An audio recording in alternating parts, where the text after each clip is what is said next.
Buenos días. En la mañana de hoy vamos a hablar un poco de qué son los hemocultivos. Un hemocultivo no es más que un cultivo microbiológico de la sangre empleado como método diagnóstico para la detección de infecciones del torrente sanguíneo, en el cual podemos encontrar microorganismos, sean bacterias o sean hongos. ¿Cuándo está indicado tomar un hemocultivo? Está indicado dependiendo de la prescripción médica en algunas patologías como endocarditis, tromboflebitis séptica, infección de catéter, fiebre de origen desconocido generalmente en pediatría, meningitis, infecciones osteoarticulares, neumonías, infecciones abdominopelvianas, pielonefritis, abscesos en órganos profundos. Los hemocultivos presentan unas características generales de las cuales debemos tener pendientes ciertos puntos. Primero, nos permite detectar una incidencia de 5 a 30 casos por cada 1000 pacientes. Es muy alta la oportunidad que tenemos de detectar una bacteremia y puede ayudar al clínico a hacer un tratamiento oportuno y veraz a ese paciente. Se puede realizar en pacientes de cualquier edad. No hay prescripción de que sea un neonato, que sea un pediátrico, un adulto o un adulto mayor. Todo va a depender del volumen de muestra que se tome en la botella que esté indicada. Permite asociar bacterias a enfermedades graves e infecciones localizadas con algunas complicaciones. Normalmente se realiza entre el 14 a 25% de pacientes hospitalizados. Generalmente está indicado en pacientes que están en unidades de cuidados intensivos, que son los pacientes más críticos de las clínicas. Se debe evitar la contaminación en la extracción y los medios. Este punto es fundamental y hace parte de la fase preanalítica de la toma de muestras de hemocultivos. Si se hace una muy buena asepsia, tendremos la oportunidad de recuperar un germen que realmente va a estar asociado a un cuadro clínico en el paciente. Se debe seleccionar a su vez qué tipo de medio se va a emplear, si es para gérmenes aerobios, para gérmenes anaerobios, si es un medio para hongos, etcétera, dependiendo del microorganismo que esté sospechando el clínico.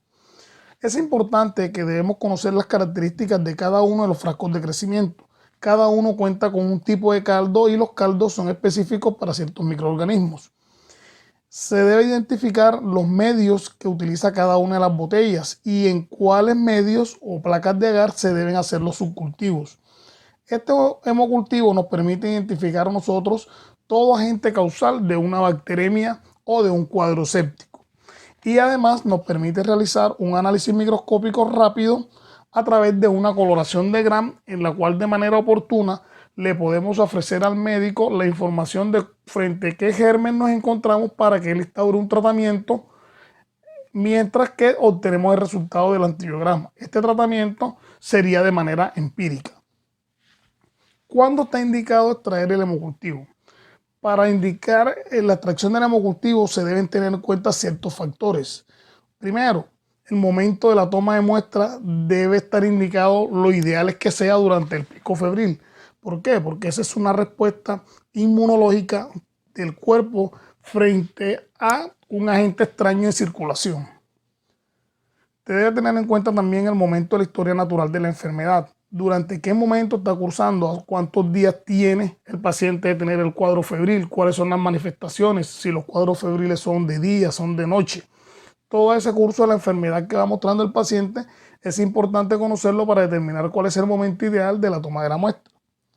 Se debe seleccionar el medio de cultivo idóneo dependiendo del tipo de germen, si es un germen aerobio o si es un germen anaerobio. Se debe interrogar al paciente si éste ha consumido antimicrobianos y cuántas dosis ha consumido del mismo. Se debe ser muy cuidadoso al momento de hacer la asepsia. Lo ideal de la asepsia es hacerla con gluconato de clorhexidina, ya que los productos yodados han entrado casi en desuso porque generalmente se determinó que podían estar demostrando alergias en algunos pacientes. ¿Cuáles eran estos productos yodados? La yodopovidona en espuma y yodopovidona líquida. Entonces, ya ahora mismo se está utilizando la clorhexidina. Se debe tener en cuenta también el número de muestras ordenadas por el clínico durante las 24 horas. Un ejemplo, para casos de endocarditis bacteriana, lo ideal es requerir entre 2 y 4 muestras durante las 24 a 48 horas de la determinación del cuadro clínico. Identificar cuál es el tipo de anticoagulante empleado en su botella y qué función cumple cada uno de estos dentro de la misma, al igual que identificar cualquier otro elemento que contenga el medio y su función. Un ejemplo de esto es la resina que contienen las botellas de los medios automatizados. Los métodos para el estudio se pueden dividir en tres. Los encontramos hemogramas cuantitativos, semicuantitativos y cualitativos. Los cuantitativos nos permiten determinar el número de bacterias por mililitro de sangre cultivada. Estos métodos no son comunes. Están los métodos semicuantitativos que nos permiten determinar un recuento de colonias aisladas siguiendo un procedimiento de lisis por centrifugación.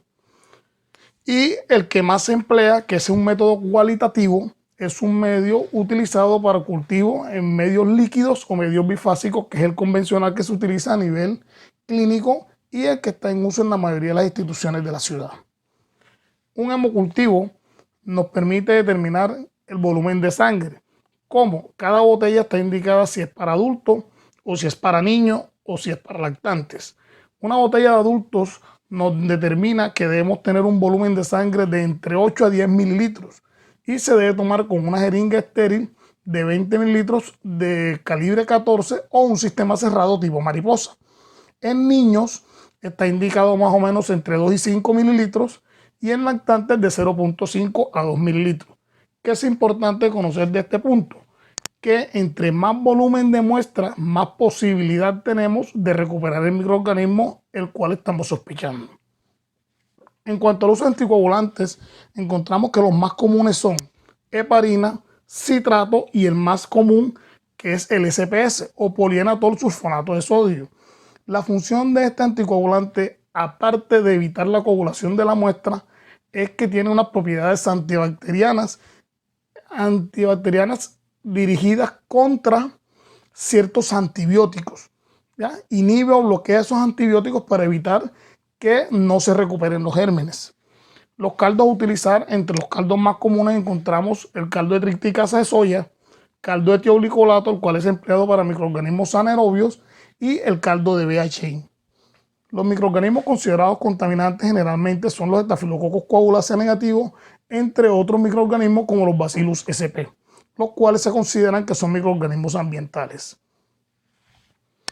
¿Cómo determinamos que un cultivo esté positivo? Normalmente se observan ciertos signos como depósitos floculentos blanquecinos sobre la capa de sangre, turbidez del medio, hemólisis o puede presentar algunos coágulos, también una formación de una película en la parte superficial como si fuera una nata, formación de gas y gránulos blancos. En los sistemas automatizados hay unos sensores de detección que permiten mirar cada uno de estos puntos y cuando hay presencia de alguno, él enseguida inmediatamente nos indica que estamos frente a un cultivo positivo.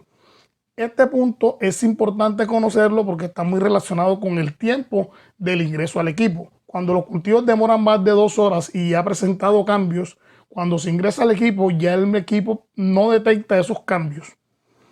El subcultivo, cuando hay una botella positiva, se debe realizar en agar sangre o chocolate, agar maconque y MB o agar cromogénico empleado en algunos lugares. El procedimiento es tomar con una jeringa, luego de limpiar el borde del frasco, se aspira y se coloca una gota en el medio al lado del mechero y se hace una siembra por agotamiento. Se guarda una caja normal y la otra caja se guarda 5% de CO2. Si no hay crecimiento en los caldos, se debe hacer un subcultivo en los agares sangre o chocolate a las 18 a 24 horas hasta finalizar el 7º día. ¿Con qué finalidad? Con el fin de ir dando informes preliminares al médico tratante. ¿Cómo se generan los reportes? Existen 2 tipos de reporte. Un reporte final, que si es un método automatizado sería en 5 días, en un método manual serían 7 días, y un reporte preliminar, el cual se debe indicar a las 24, 48 horas y 72 horas.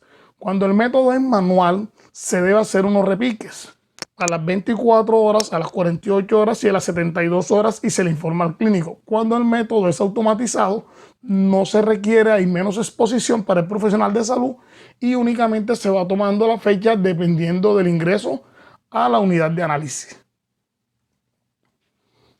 ¿Qué debemos tener en cuenta?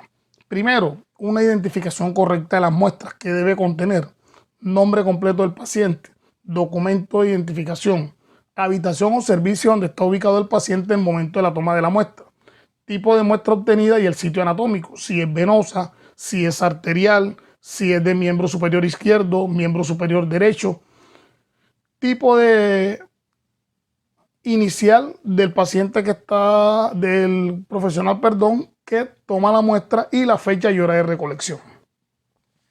Los procedimientos para procesar adecuadamente los especímenes clínicos nos permiten obtener una suficiente cantidad de muestras. Esta cantidad de muestras, como les decía anteriormente, es fundamental para poder recuperar idóneamente un germen. La muestra debe estar en lo posible antes de iniciarse una terapia antibiótica. Y el tiempo de transporte desde la toma de muestra hasta el ingreso a los autoanalizadores debe estar como máximo 1 hora, por lo que les había indicado de los signos de proliferación que se pueden empezar a marcar y los deja detectar el equipo. ¿Cuáles son los criterios de aceptabilidad o rechazo a la muestra? Primero, una muestra sin identificar.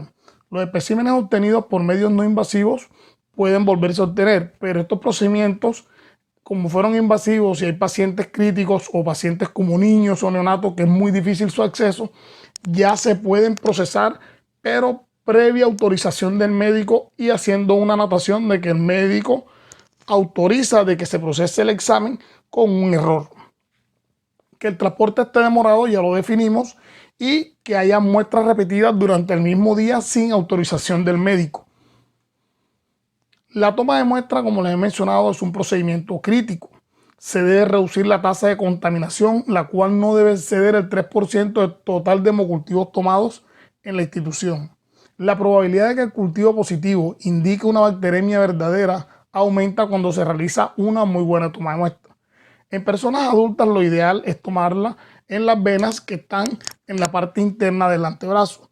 En los niños, ahí se pueden utilizar sistemas cerrados tipo mariposa, como vemos en la segunda imagen, en los cuales tienen agujas pequeñas de un calibre menor y maltratan mucho menos la vena del paciente.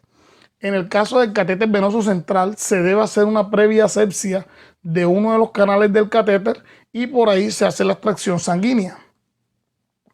La punta de catéter es un procedimiento que realiza el médico en área de cirugía, en la cual se extrae el catéter venoso central, se corta la punta y la punta debe tener un tamaño pequeño que sea capaz de moverse y de sembrarse por alguna de las técnicas en una caja de Petri.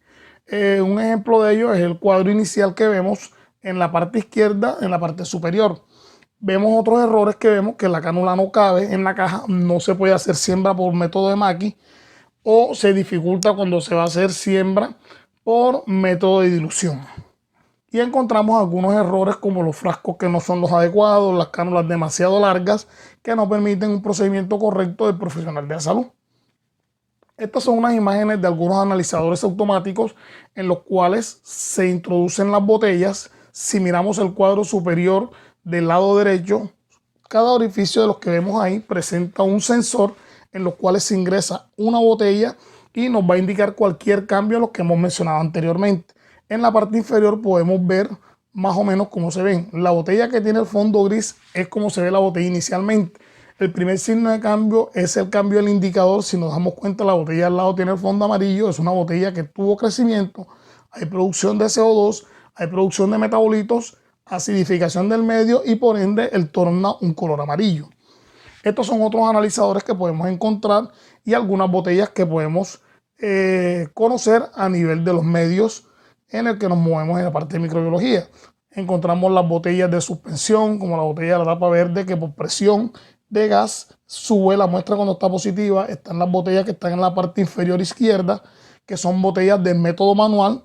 Y aquí nos indican cuando una botella si es para micobacterias, si es pediátrica, si es para aerobio o si es para anaerobio.